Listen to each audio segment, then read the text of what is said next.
बिस्मिल्लाहिर्रहमानिर्रहीम अस्सलाम वालेकुम। मैं हूं मुबशिर अहमद। तो स्टूडेंट्स, आज हम एक बहुत ही इंपॉर्टेंट लॉन्ग क्वेश्चन पढ़ेंगे, charge to mass ratio of an electron. बहुत ही इंपॉर्टेंट टॉपिक है। इसमें मैं आपको एमडी कैट से रिलेटेड छोटी सी ट्रिक्स भी बताऊंगा, angular frequency, time period, charge to mass ratio, electron, proton, neutron, alpha particle. End पे चलकर हम इसके एमसीक्यूज भी सारे डिस्कस करेंगे, पहले इसका प्रूव करेंगे। तो आइए शुरू करते हैं जी आज का लेक्चर। बेटा आप लोग इसको लेक्चर को बड़े तवज्जो से सुनेंगे, ठीक है। तो बेटा आर्टिकल का नाम है जी charge to mass ratio of an electron. अगर आप डायरेक्ट ही इस टॉपिक पे आए हैं तो मैं आपको बता दूं, इससे पिछला हमने टॉपिक पढ़ा था Lorentz force, the vector sum of electric force and magnetic force. उस लॉरेंट्ज फोर्स की दो एप्लीकेशन थी, एक थी चार्ज टू मास रेशो, एक थी वेलोसिटी सिलेक्टर। अगर आपने पिछला लेक्चर नहीं सुना, वो एज ए शॉर्ट क्वेश्चन के लिहाज से बड़ा इंपॉर्टेंट है, उसको आप लाजमी सुनिएगा। इससे अगले मेरा कहने का मतलब ये है कि ये जो चार्ज टू मास रेशो है ना, E/m, ये लॉरेंट्ज फोर्स की एप्लीकेशन है। तो आप लोग साइड पे लिख लेंगे, it is the application of Lorentz force. बच्चे इसके मुतालिक दो एमसीक्यूज आप लोगों ने याद रखने। सबसे पहले charge to mass ratio find out की थी जे थॉमसन साइंटिस्ट का नाम था। अच्छा जी, दूसरा MCQs charge to mass ratio E/m का दूसरा नाम है जी, it is also called specific charge. इसको स्पेसिफिक चार्ज भी कहते हैं। तो जे थॉमसन ने सबसे पहले E/m रेशो फाइंड आउट की, ठीक हो गया। और इसका दूसरा नाम क्या है जी, स्पेसिफिक चार्ज। अब चार्ज टू मास रेशो हम डिस्कस करेंगे, लेकिन हमारे इस केस में चार्ज कौन सा है ये मैंने लिख दिया है। हमने चार्ज टू मास रेशो निकालनी है इलेक्ट्रॉन की। प्रोटॉन भी हो सकता है, अल्फा पार्टिकल भी हो सकता है, न्यूट्रॉन भी हो सकता है। ये सारे एमसीक्यूज हैं। तो पहले इसका प्रूफ देखते हैं। तो ये दो एमसीक्यूज हो गए। बच्चे आप नोट कीजिएगा, ये है क्रॉस का मतलब है कि magnetic field into the board है, या अगर आप दस्ते पे लिख रहे हैं तो जाहिर बात है इनटू द पेज है। तो ये जरा ये इस डायग्राम को तवज्जो से देखिएगा। तो क्रॉस का मतलब है जी magnetic field into the board, ठीक है बच्चे। अब सीन कुछ इस तरह है कि ये एक इलेक्ट्रॉन है, और ये जाहिर बात है ऐसा नहीं है कि ये जादू से निकल आया है। इसके पीछे एक ट्यूब है, एक फिलामेंट लगा हुआ है, जो कि हमारी बुक में डायग्राम सही तरह दिखाई नहीं गई। असल में ये सारी चीज़ एक ग्लास ट्यूब के अंदर होती है। तो बहरहाल ये इलेक्ट्रॉन किसी फिलामेंट को गर्म किया तो उससे एक्सेलरेट करता हुआ आ रहा है। तो ये बात याद रखिए, ये इलेक्ट्रॉन, इसके पीछे कोई फिलामेंट भी लगा, बैटरी भी लगी हुई है। मैं CRO के अंदर ये बताऊंगा भी। तो फिलहाल आप इस चीज़ को नोट करें, ये इलेक्ट्रॉन आ रहा है। वैन एन इलेक्ट्रॉन के ऊपर नेगेटिव चार्ज है। इलेक्ट्रॉन जैसे ही इंटर होगा इस मैग्नेटिक फील्ड के अंदर, तो इस पोजीशन पे पहुंच गए, उसकी वेलोसिटी ये होगी, ये इसकी वेलोसिटी है। अब बच्चे आपको राइट हैंड रूल याद है, आपको पता है कि हमने ये इक्वेशन पढ़ी थी, FB is equal to Q into V cross B। FB is equal to Q into V cross B। अब ये Q कौन सा चार्ज है हमारे पास, नोट करें। FB is equal to Q की जगह पे हम लिखेंगे minus E into V cross B। अब Q का मतलब क्या है, चार्ज। इधर हमने कौन सा चार्ज लिया, इलेक्ट्रॉन, और इलेक्ट्रॉन के ऊपर नेगेटिव चार्ज। बच्चे अगर आपने ये लॉन्ग समझा है, मैंने F is equal to Q into V cross B, एक पूरा लॉन्ग क्वेश्चन है। राइट हैंड रूल आप याद रखिएगा, हमारे जो दाएं हाथ की फिंगर्स है ना, जो उंगलियां हैं, वो शो करती हैं मैग्नेटिक फील्ड को। The finger of your right hand show the magnetic field, the thumb will indicate the velocity. ये आप साइड पे लिख लें, फिंगर्स मैग्नेटिक फील्ड को, थंब वेलोसिटी को। और जो आपके दाएं हाथ की जो पाम है, ये जो हथेली है, अगर प्रोटॉन होगा ना पॉजिटिव चार्ज होगा, अगर पॉजिटिव चार्ज होगा तो फोर्स अपवर्ड होगी, और अगर नेगेटिव चार्ज होगा तो फोर्स होगी डाउनवर्ड। तो ये बात आपने जहन में रखनी है। अब हमारे केस में कौन सा चार्ज है, नेगेटिव, तो ये हम डाउनवर्ड फोर्स एक्ट करेंगे। तो बच्चे आप जरा देखिए, मैं राइट हैंड रूल अप्लाई करने जा रहा हूँ। अब जरा इस चीज़ को आपने तवज्जो से समझना है। इलेक्ट्रॉन इंटर हुआ, जैसे ही इलेक्ट्रॉन इंटर होगा, अब ये इलेक्ट्रॉन मैग्नेटिक फील्ड के अंदर इंटर हो चुका है। अब देखें, अपने दाएं हाथ की उंगलियां देखें, फिंगर्स किसकी तरफ करेंगे, अंदर, क्योंकि क्रॉस का मतलब है magnetic field into the board है। तो फिंगर्स करेंगे मैग्नेटिक फील्ड की डायरेक्शन में, और ये आपका थंब किधर को होगा, वेलोसिटी की डायरेक्शन में। अब समझ आ गई, finger magnetic field, thumb velocity. अगर ये प्रोटॉन होता तो फोर्स अपवर्ड लगती, लेकिन ये तो इलेक्ट्रॉन है तो फोर्स लगेगी डाउनवर्ड। तो अब ये देखें, फिंगर्स मैग्नेटिक फील्ड की डायरेक्शन में, थंब वेलोसिटी की डायरेक्शन में, और फोर्स इस इलेक्ट्रॉन को नीचे की तरफ खींच रही है। तो अल्टीमेटली इलेक्ट्रॉन अपना पाथ चेंज कर लेगा, इलेक्ट्रॉन इस पोजीशन पे आ जाएगा। ये आपका इलेक्ट्रॉन इधर आ चुका जी, नेगेटिव ई। अब इसकी वेलोसिटी डाउनवर्ड है। अब जरा देखें, अब इलेक्ट्रॉन की वेलोसिटी नीचे है, फिंगर्स किस तरफ, मैग्नेटिक फील्ड, वेलोसिटी इधर है। तो अब जरा ये देखें, ये जो पहले इस तरह था ना, अब ये देखें पहले इस तरह था ना, अब ये यूं मूव करता करता इस तरफ आ जाएगा। ठीक है, पता नहीं आपको सही दिखाई पड़ रहा है या नहीं पड़ रहा, आप लोग तवज्जो कीजिएगा। तो ये जो पॉइंटर है ना, ये फोर्स की डायरेक्शन को शो कर रहे हैं। तो इस इलेक्ट्रॉन को एक अंदर की तरफ फोर्स खींचेगी, ठीक है, तो इलेक्ट्रॉन अपना पाथ चेंज करके इस पोजीशन पर आ जाएगा। अब वेलोसिटी इधर को है, ठीक है। तो ये देखिए इलेक्ट्रॉन ऐसे मूव कर रहे हैं ना, ऐसे था तो यूं मूव करता करता इधर आ चुका है। Fingers magnetic field, thumb velocity की डायरेक्शन में। अब उल्टा हाथ आपने दिखाया, देखना ना, ये देखें इस तरफ था ना, ये देखें ऐसे आ जाएगा और साथ साथ फोर्स भी बेंड होती जाएगी। तो ये यूं ऊपर को, अब इस इलेक्ट्रॉन को एक फोर्स ऊपर की तरफ खींचेगी। तो ये आपका इलेक्ट्रॉन मूव करता करता इस पोजीशन पर आ जाएगा, नेगेटिव ई। ठीक है, अब वेलोसिटी अपवर्ड है। तो अब बताएं, fingers magnetic field, thumb velocity की डायरेक्शन में।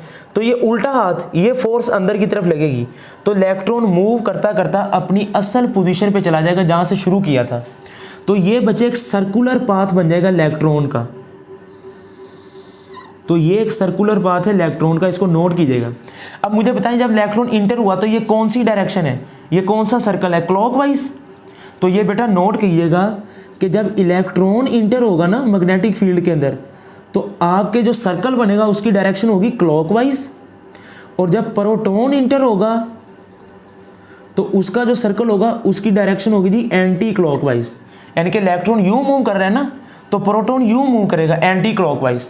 ठीक है, तो ये तो बन गई। अब मुझे बताएं कि इस इलेक्ट्रॉन को जब ये सर्कल में मूव कर रहा है तो एक फोर्स है जो इसको हर तरफ सेंटर की तरफ खींच रही है, एक फोर्स है। तो बेटा इस फोर्स को हम कहते हैं एफ सी, सेंट्रीपिटल फोर्स। तो सेंट्रीपिटल, सेंटर, पीटल का मतलब है खिंचाव। The force which seeking, centre seeking force भी इसको कहते हैं। सेंट्रीपिटल फोर्स को सेंटर सीकिंग फोर्स भी कहते हैं, जो उसको पुल करती है सेंटर की तरफ। तो बेटा जरा देखें, इसकी वेक्टर फॉर्म को आप खत्म करें, क्या हो जाएगा, F B is equal to minus E V cross B, क्या आ जाएगा, वी बी साइन थीटा। तो F B is equal to minus E V B sine theta, और साथ में एन यूनिट वेक्टर भी आएगा, क्योंकि इधर मैंने अभी एरो डाला है। तो ये मैग्नीट्यूड है, E V B sine theta magnitude, और एन डायरेक्शन को शो कर रहा है। और डायरेक्शन के लिए हमने राइट हैंड रूल लगाया, मैंने आपको बता दी है। अच्छा, लेकिन जब मैं इसकी सिर्फ मैग्नीट्यूड लूंगा, ओनली मैग्नीट्यूड, अगर मैं सिर्फ ही मैग्नीट्यूड कंसीडर करूं तो क्या आ जाएगी जी इसकी value, F B is equal to E V B sine theta.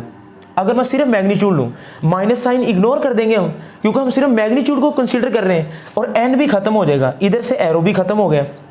ठीक हो गया। अब थीटा क्या है, theta is the angle between V and B. तो बच्चे आप देखें वी इधर को है, अब ये देखें ये वेलोसिटी की डायरेक्शन है और मैग्नेटिक फील्ड है इनटू द बोर्ड। तो वी और बी के दरमियान एंगल कितना है, 90 डिग्री।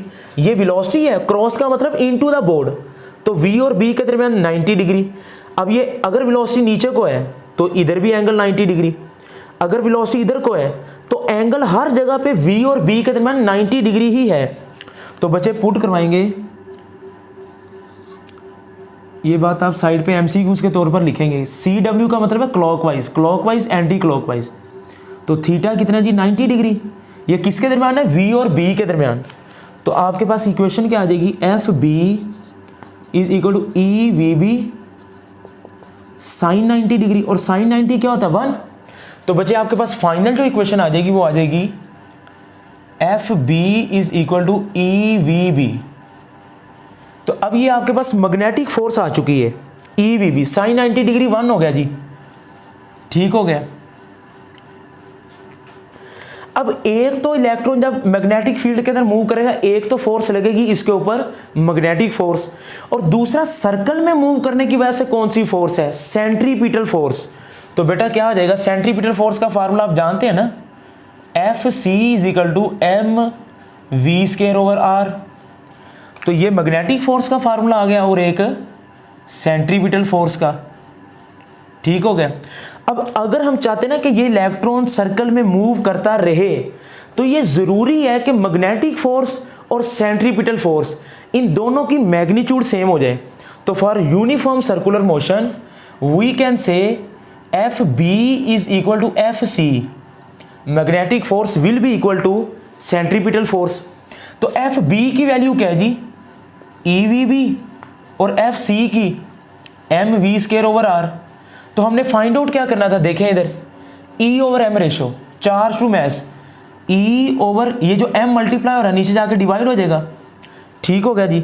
एक वी से एक वी कैंसिल, ये वी से वी कैंसिल हो गया, तो बाकी मैस नीचे आ गया, तो ये बाकी बचेगा वी ओवर बी मल्टीप्लाई हो रहा है नीचे जाकर डिवाइड, तो वी ओवर बी आर ले बचे। ये आपका आंसर आ चुका है, E over M is equal to V over B R. लेकिन अब इधर प्रॉब्लम है, इस इक्वेशन को मैं नाम दे देता हूं जी इक्वेशन नंबर 1 का, दिस इज इक्वेशन नंबर 1। अब चार्ज टू मैस रेशियो तो आपको तब मालूम होगी ना अगर वी बी और आर की वैल्यू मालूम होगी। अब इधर एक दो प्रॉब्लम्स हैं, ये जिस मैग्नेटिक फील्ड के अंदर इंटर हुआ है ये तो है uniform magnetic field, J Thomson कहता है ये तो मुझे पता है, लेकिन अब v का मतलब है वेलोसिटी, कि किस स्पीड के साथ वो मूव कर रहा है, इसकी वेलोसिटी नहीं पता। और r का मतलब क्या है, रेडियस।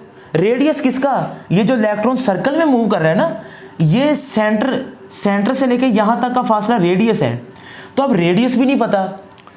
अब रेडियस बचे, electron is a very small particle, ये आम आंख से दिखाई नहीं देता हमें इलेक्ट्रॉन। जब इलेक्ट्रॉन नजर ही नहीं आएगा तो ये जो इलेक्ट्रॉन सर्कल में मूव कर रहा है सर्कल भी नजर नहीं आएगा। जब सर्कल नजर नहीं आएगा तो इसका हम रेडियस कैसे पता करेंगे। तो हमें एक कोई ऐसा काम करना पड़ेगा जिसकी वजह से इलेक्ट्रॉन का सर्कल विजिबल हो जाए। तो अब मैं हेडिंग लगाता हूं जी, डिटर्मिनेशन ऑफ रेडियस। पहले हम रेडियस मालूम करेंगे फिर वेलोसिटी, ठीक है, और फिर उसके बाद रिजल्ट नेक्स्ट निकालते हैं। आप यहां तक इसको नोट कर लें। तो जी बेटा, अब हम चार्ज टू मैस रेशो को फाइंड आउट करने के लिए ज़रूरी क्या है कि रेडियस पता हो। अब b की वैल्यू तो हमें पता है लेकिन रेडियस नहीं पता। बेटा रेडियस तो तब भी पता चलेगा ना जब सर्कल हमें नज़र आएगा। तो अब हम चाहते हैं ना सर्कल नज़र आए। ये आपकी बुक में थ्योरी लिखी है, मैं आपको समझा देता हूँ पॉइंट्स की शक्ल में। थ्योरी को आपने अंडरलाइन अपनी बुक से कर लेना है, तो मैं समझा देता हूँ आपको।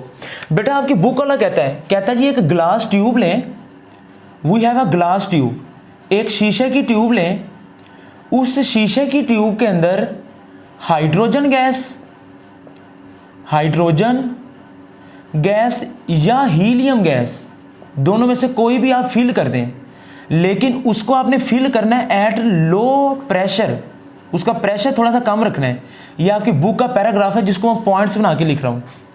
We have a glass tube, हमारे पास एक शीशे की ट्यूब हो, उस शीशे की ट्यूब के अंदर आप क्या फिल करेंगे, हाइड्रोजन या हीलियम गैस।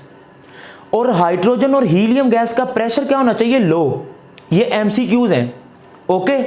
अब होगा क्या, जब हम किसी भी शीशे की ट्यूब के अंदर, ये एक शीशे की ट्यूब है, मैं मिसाल दे रहा हूँ, ठीक है, this is a glass tube. अब इस ट्यूब के अंदर ये वाइट वाली आप समझ लीजिए हाइड्रोजन या हीलियम गैस है जिसका प्रेशर बहुत कम है। होगा पता क्या, जब इलेक्ट्रॉन, अब इसके अंदर मैग्नेटिक फील्ड हमने अप्लाई की हुई है, जब इलेक्ट्रॉन आके इंटर होंगे और जैसे ही इलेक्ट्रॉन इस ट्यूब के अंदर आएंगे ना, शीशे की ट्यूब के अंदर, इस शीशे की ट्यूब के अंदर हाइड्रोजन या हीलियम गैस के जो एटम्स है ना, इलेक्ट्रॉन उन एटम्स के साथ आके स्ट्राइक करेंगे। उसके नतीजे में क्या होगा, हाइड्रोजन या हीलियम गैस के एटम्स, ये GS का मतलब है जी ग्राउंड स्टेट और ES का मतलब है एक्साइटेड स्टेट। इस बात को आपने याद रखना है, ये ग्राउंड स्टेट है, ये एक्साइटेड स्टेट, आपने केमिस्ट्री में पढ़ा भी होगा।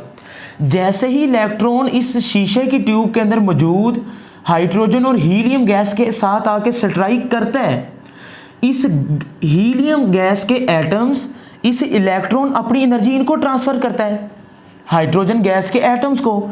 तो उसके नतीजे में हाइड्रोजन गैस के एटम इस इलेक्ट्रॉन से एनर्जी लेने के बाद ग्राउंड स्टेट से उठ के कहाँ पे चले जाते हैं जी, एक्साइटेड स्टेट पे।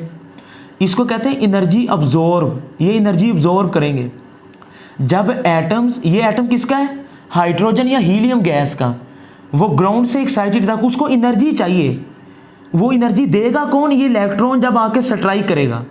तो एटम, हाइड्रोजन गैस का एटम एनर्जी अब्जॉर्ब करने के बाद ग्राउंड स्टेट से उठ के कहाँ पे चला जाएगा, एक्साइटेड स्टेट पे।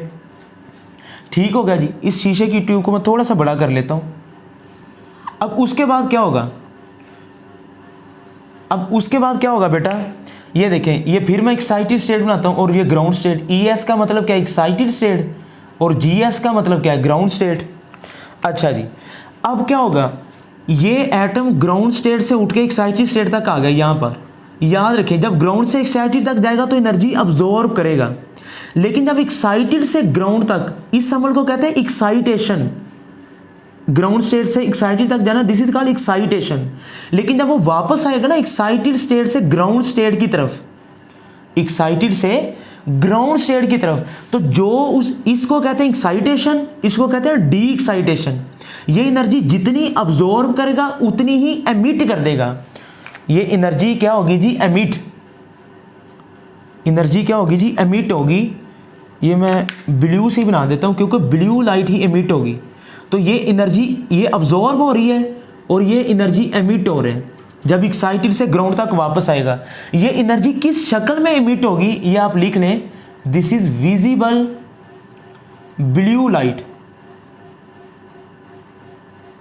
जब एटम हाइड्रोजन गैस का या हीलियम गैस का एक्साइटेड से ग्राउंड तक आएगा ना, तो वो वापसी आते हुए जितनी एनर्जी अब्जॉर्ब की थी उतनी ही एमिट करेगा, खारिज करेगा। वो एनर्जी, वो लाइट की शक्ल में एनर्जी खारिज करेगा। वो लाइट कैसी होगी, विजिबल ब्लू लाइट। अच्छा, जब वो लाइट इस इलेक्ट्रॉन के सर्कल के ऊपर पड़ेगी, ये इलेक्ट्रॉन, तो पहले इलेक्ट्रॉन आपको नजर नहीं आ रहा था, तो विजिबल ब्लू लाइट की वजह से इलेक्ट्रॉन का जो सर्कल है वो आपको नजर आना शुरू हो जाएगा। जब इलेक्ट्रॉन का सर्कल आपको नजर आएगा तो एक एंड से दूसरे एंड तक आप कोई भी स्केल लें, आप यहां से लेकर यहां तक सर्कल का निकालें डायामीटर, तो वी हैव अ डायामीटर। जब सर्कल नजर आना शुरू हो जाएगा ना, तो हम उस सर्कल का क्या मालूम कर लेंगे, डायामीटर d। लेकिन हमें तो क्या चाहिए था, हमें तो रेडियस चाहिए, इस r की वैल्यू। तो बच्चे आपको पता है ना, ये देखें, यहां से लेकर यहां तक डायामीटर, डायामीटर को हाफ कर दें तो क्या बन जाता है, रेडियस। तो ये सर्कल का रेडियस नहीं, यहां तक, सेंटर से लेकर यहां तक। तो मैं क्या करूंगा, डायामीटर के लिए क्या करूंगा, r is equal to d/2। मतलब अगर डायामीटर है ना सर्कल का 10 सेंटीमीटर, तो ये आंसर आ जाएगा 10 डिवाइडेड बाई 2 5 सेंटीमीटर, तो ये उसका रेडियस आ जाएगा। तो डायमीटर को हाफ कर दें तो रेडियस का फार्मूला है। तो ये है वो सारी थ्योरी बचे। डायमीटर पता चल जाएगा, रेडियस आ जाएगा। डायमीटर कैसे पता चलेगा, जब सर्कल नजर आना शुरू होगा। सर्कल नजर कैसे आएगा, ये उसकी सारी थ्योरी है, जब लाइट उसके ऊपर आगे पड़ेगी। और लाइट कैसे पड़ेगी, ये सारी थ्योरी मैंने आपको समझा दी है। तो ये तो तरीकाकार है रेडियस को मालूम करने का। इस सारी थ्योरी को आपने अंडरलाइन करना है, बुक पे नोट कर लें। तो जी बेटा, अब हमने रेडियस तो फाइंड आउट कर लिया, अब हम वेलोसिटी फाइंड आउट करेंगे। ठीक है, वेलोसिटी के लिए याद रखिएगा, मैंने कहा था ना, जब इलेक्ट्रॉन इंटर होता है मैग्नेटिक फील्ड के अंदर, तो वो इलेक्ट्रॉन आ कहाँ से रहा है, वो कोई फिलामेंट लगा हुआ है जिसको गर्म करते हैं हम किसी बैटरी की मदद से। तो जाहिर बात है वो जो बैटरी है उसका कोई पोटेंशियल भी होगा, तो वो जो मोशन की वजह से ना वो काइनेटिक एनर्जी को गेन करेगा।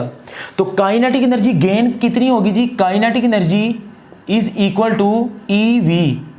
ये V मैं थोड़ा सा बड़ा लिख रहा हूं क्योंकि इसमें दो V यूज होंगे। जो छोटा V होगा वो वेलोसिटी के लिए यूज करेंगे, और जो कैपिटल V है, इस V का मतलब है उस बैटरी का पोटेंशियल, जिस बैटरी ने फिलामेंट को गर्म किया और उस फिलामेंट में से निकले इलेक्ट्रॉन। ठीक है ना, इलेक्ट्रॉन जाहिर बात है कहीं ना कहीं से आ रहे हैं। तो काइनेटिक एनर्जी इतनी गेन करेगा जी इलेक्ट्रॉन। काइनेटिक एनर्जी का बचे फार्मूला क्या होता है, 1/2 mv² ई वी। अब आप समझ रहे हैं ना, ये वी छोटा किसको शो कर रहा है, वेलोसिटी को, और ये जो बड़ा वी है कैपिटल वी, ये पोटेंशियल को है। किसका पोटेंशियल, उस बैटरी का। 2 डिवाइड हो रहा, उधर जाके मल्टीप्लाई हो जाएगा, तो M V square is equal to 2 E V. ठीक है, एम मल्टीप्लाई हो रहा है, नीचे जाके डिवाइड हो जाएगा, तो 2 ई वी ओवर एम। ठीक हो गया। स्केयर खत्म करने के लिए क्या करेंगे, स्केयर रूट ले लें, taking square root on both side, taking square root on both side, क्या आ जाएगी, v की value v is equal to 2 E V over M whole का अंडर रूट। तो put the value of v in equation number 1। So क्या लिखेंगे, put v in equation number 1। ठीक हो गया बच्चे। अब जरा तवज्जो कीजिएगा, यहां से आपने क्या करना है, e over M is equal to, अब v की वैल्यू पुट करनी है ना, तो 1 ओवर बी आर को आप अलग कर लें। मैंने 1 ओवर बी आर को अलग कर ली है, 1 ओवर बी आर को अलग कर लें, v की जगह पे ये सारी वैल्यू पुट करवा दें, तो क्या आ जाएगा, 2 E V over M whole का अंडर रूट। ठीक हो गया। अब इसको क्या करेंगे, अंडर रूट को ख़त्म करने के लिए स्केयर ले ले, तो क्या लिखेंगे, टेकिंग स्केयर रूट, नहीं स्केयर रूट को कैंसिल करने के लिए स्केयर लेते हैं ना, taking square on both side, तो दोनों साइडों पे आप स्केयर ले लें। ठीक है बच्चे, इसको जरा आप नोट करें। तो जी बेटा, आप स्केयर लेंगे ना तो क्या हो जाएगा, लेफ्ट हैंड साइड पे भी और राइट पे भी। तो लेफ्ट पे जब स्केयर लेंगे तो क्या हो जाएगा, E square over M square, तो ये आ जाएगा E square over M square is equal to, जब राइट हैंड साइड पे स्केयर लेंगे तो 1 का स्केयर तो 1 ही आ जाएगा, तो 1 over B square R square, 1 over B square R square multiply है। अब ये देखिए स्केयर अंडर रूट से कैंसिल हो जाएगा ना, तो ये एज इट इज आ जाएगा, ये क्या आ जाएगा, 2 ई वी ओवर एम। अब ये देखिए क्या चीज़ें कैंसिल हो रही हैं बताएं जी, एक ई से एक ही कैंसिल हो गया, एक एम से एक एम, बाकी तो कुछ भी नहीं कैंसिल हो रहा। तो आंसर आपके पास आ जाएगा E over M is equal to 2 V over B square R square. तो this is the final formula of charge to mass ratio. अब ये इधर v पोटेंशियल को जाहिर कर रहा है, पहले फार्मूले में जो v ओवर बी आर था वो वेलोसिटी को था, वेलोसिटी अननोन थी। तो ये फाइनल फार्मूला आपके पास बना e over M is equal to 2v over B square R square. तो बच्चे अब v की वैल्यू जे थॉमसन कहता हमें पता थी, क्योंकि इलेक्ट्रॉन जिस बैटरी से निकला है उसकी वैल्यू 10 वोल्ट है, 15 है, 12 है। और b का मतलब क्या है, मैग्नेटिक फील्ड, इसकी वैल्यू तो नोन है। और r का मतलब क्या है, रेडियस, और वो मैंने आपको अभी बताया कैसे फाइंड आउट करते हैं। तो जब सारे पैरामीटर हम इसमें पुट करेंगे तो e ओवर m की वैल्यू आ जाएगी। तो बच्चे याद रखिएगा इसका यूनिट क्या होगा, e ओवर m का, e ओवर m का यूनिट क्या होगा जी, e ओवर m का यूनिट होगा, चार्ज का यूनिट क्या होता है, कूलम, मैस का किलोग्राम। तो e ओवर m का यूनिट क्या होगा, coulomb per kilogram, the unit of charge to mass ratio, जिसको आप स्पेसिफिक चार्ज भी कहते हैं, this is coulomb per kilogram. अब इसका शॉर्टकट बताऊं आपको, अगर पेपर में आ जाए what is the unit of 2v over B square R square, तो इसको यूनिट को फाइंड आउट करने की जरूरत नहीं है, जो इसका यूनिट है वही इसका है। तो 2v over B square R square, 2 का तो कोई यूनिट नहीं ना होगा, पोटेंशियल का यूनिट वोल्ट है, मैग्नेटिक फील्ड का टेस्ला है, आर का मीटर है। तो सारी कैलकुलेशन करेंगे, सिंप्लीफाई करेंगे, आंसर यही आना है। ठीक हो गया। तो coulomb per kilogram, this is the unit of E over M, note कर ले, शाबाश। तो जी बेटा, टॉपिक तो हमारा कंप्लीट हो चुका है, मैंने आपको सारा मैथमेटिकल प्रूव करवा दिया है। जो लेक्चर के शुरू में मैंने कहा था ना एमसीक्यूज, तो आइए अब उसकी बारी आ चुकी है। ये एमसीक्यूज आ सकता है, ये आपने ऑर्डर याद रखना है कि सबसे ज़्यादा चार्ज टू मास रेशो किसकी होगी, इलेक्ट्रॉन की। उससे कम चार्ज टू मास रेशो किसकी होगी, प्रोटॉन की। उससे कम अल्फा पार्टिकल, उससे कम न्यूट्रॉन। तो ये देख ले, सबसे ज़्यादा charge to mass ratio electron की है। ठीक है, तो ये आपने ऑर्डर याद रखना है एज ए एमसीक्यूज के तौर पर। अब ये कैसे कैसे आती है, इसकी वैल्यू क्या है, इसकी क्या, मैंने सारी कैलकुलेशन कर दी है ताकि वीडियो ज़्यादा लेंथी ना हो। तो अब तवज्जो करें, ई ओवर एम इलेक्ट्रॉन की निकालें, चार्ज कितना होता है 1.6 × 10⁻⁻19। मैस ऑफ इलेक्ट्रॉन फिक्स होता है, 9.1 ज़रब 10 की पावर -31 ऊपर जाके +31। तो जब आप इसको कैलकुलेट करेंगे ना डिवाइड करके, तो आंसर आपके पास आ जाएगा 1.75 ज़रब 10 की पावर 11 कूलम पर किलोग्राम। ये तो इसका यूनिट है ना। तो बिल्कुल इसी तरह charge to mass ratio proton की, ये प्रोटॉन का चार्ज है, इलेक्ट्रॉन और प्रोटॉन का चार्ज सेम होता है। ये प्रोटॉन का मास है 1.67 ज़रब 10 की पावर -27 ऊपर जाके +27, ठीक है। 1.6 ओवर 1.67, इसको जब आप डिवाइड करके कैलकुलेट करेंगे तो ये आपके पास चार्ज टू मास रेशो आ जाएगी जी प्रोटॉन की। अच्छा, अब उसके बाद आती है जी charge to mass ratio alpha particle. बच्चे याद रखिएगा, हीलियम को अल्फा पार्टिकल कहते हैं, He42, helium is called alpha particle. अच्छा, अब ये जो charge to mass ratio alpha particle की ना, याद रखें अल्फा पार्टिकल के ऊपर जो चार्ज होता है वो 2 टाइम्स होता है, 2 टाइम्स ऑफ इलेक्ट्रॉन, और अल्फा पार्टिकल का जो मास होता है ना वो 4 times of mass of proton होता है। तो ये 2 इज 4, तो 1/2 आ जाएगा, 1/2, ठीक है ना। ये से कट जाएगा ना 1/2 E/m प्रोटॉन की। अब ये charge to mass ratio proton की तो हमने फाइंड आउट की हुई है, ये वाली। तो इस वैल्यू को अल्टीमेटली 2 से डिवाइड कर देंगे तो आपके पास ये आंसर आ जाएगा। तो ये आपके पास आंसर आ जाएगा जी charge to mass ratio of alpha particle कितनी है, 4.8 ज़रब 10 की पावर 7। तो ये देखें उससे हाफ है, यानी कि प्रोटॉन की जितनी रेशो है अल्फा पार्टिकल की उससे हाफ होगी, आपने 2 से तकसीम कर देना है। और न्यूट्रॉन की चार्ज टू मास रेशो तो 0 होगी, क्योंकि neutron is a neutral particle, इसका चार्ज ही 0 है। बेशक न्यूट्रॉन का मास होगा लेकिन इसकी चार्ज टू मास रेशो 0 होगी। तो आपने देखा कि सबसे ज़्यादा किसकी, इलेक्ट्रॉन की, उससे कम प्रोटॉन की, ये मैंने लिखा हुआ ऑर्डर, उससे कम अल्फा पार्टिकल और सबसे कम न्यूट्रॉन। तो ये आपके पास बोर्ड लेवल पे और एमडी कैट लेवल पे एमसीक्यूज भी आ सकते हैं, बेटा इसको नोट करें। तो जी बेटा, अब नेक्स्ट एमडी कैट लेवल पे थोड़े से 1-2 एमसीक्यूज मैं डिस्कस करता हूँ। जाहिर बात है ये पूरा लेक्चर तो मैं इंशाल्लाह आपको एमडी कैट के लेक्चर में ही बताऊंगा, लेकिन थोड़ा सा आपको टच देते हैं, ज़रा तवज्जो करें। FB = FC, magnetic force will be equal to centripetal force. अभी जो हमने प्रूव किया था, तो मैग्नेटिक फोर्स किसके इक्वल होती है, QVB, सेंट्रीपिटल फोर्स mv²/r। ठीक हो गया, इधर से V से V कट जाएगा, V से V कैंसिल, तो QB = mv/r। इधर से अगर मैं रेडियस निकालूं तो R बाहर आ जाएगा, QB नीचे चला जाएगा, तो ये R आ जाएगा, R = mv/QB। अब मैं एमडी कैट में मजीद डिटेल में जाऊंगा इसकी। ये mv क्या है, दिस इज अ मोमेंटम, तो इसको ऐसे भी तो लिख सकते हैं ना, R = p/QB। तो अगर आपको मोमेंटम दिया गया हो, चार्ज और मैग्नेटिक फील्ड, तब भी रेडियस आ सकता है, P = mv। अच्छा, अब इस फार्मूले पर नोट कीजिएगा, रेडियस का फार्मूला आपने याद रखना है। अब मैंने निकालना है टाइम पीरियड, कि इस इलेक्ट्रॉन को यूं सर्कल में मूव करने के लिए कितना टाइम लगता है। तो बच्चे आपने फार्मूला पढ़ा वो ना, S = VT, तो T किसके इक्वल आ जाएगा, S/V। तो T की जगह पे कैपिटल T लिखेंगे, क्योंकि टाइम पीरियड है, एक चक्कर पूरा करने में जितना टाइम लगता है वो उसको time period, time is required to complete the 1 revolution. अब ये S क्या है, ये डिस्टेंस है कि जो इलेक्ट्रॉन ने पूरे एक चक्कर में पूरा किया, this is the circumference of a circle.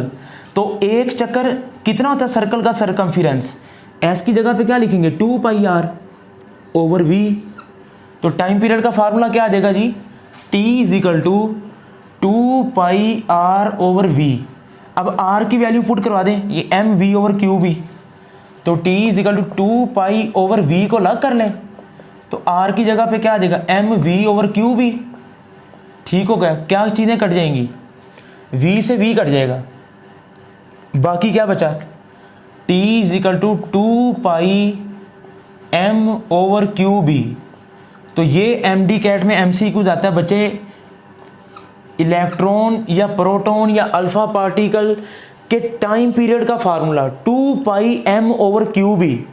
इससे पता चला जिस पार्टिकल का मास ज़्यादा होगा उसको टाइम भी ज़्यादा लगेगा एक चक्कर पूरा करने में। 2π का मतलब है 360 डिग्री, पूरा चक्कर है ना एक।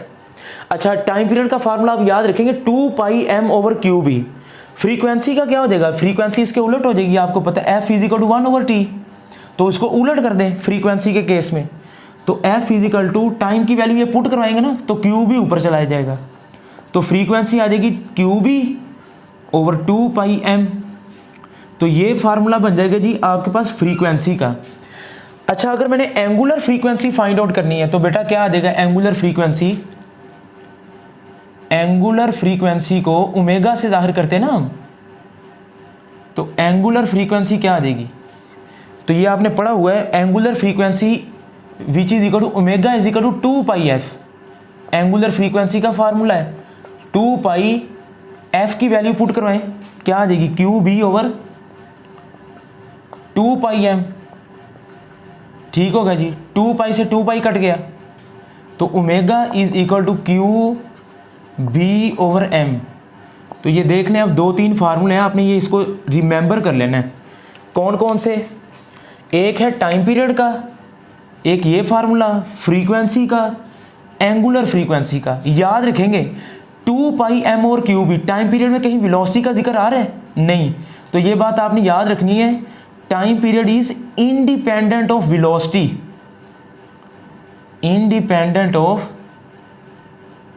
Time period is independent of velocity, कि टाइम पीरियड को इस चीज़ से जितनी मर्जी वेलोसिटी हो, टाइम पीरियड इस चीज़ पर डिपेंड ही नहीं करता।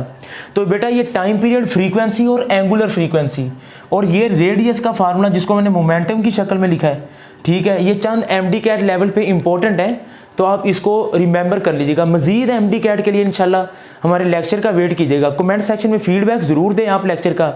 मुबशर अहमद को दें इजाज़त, अपना बहुत सा ख्याल रखें। अल्लाह हाफिज़।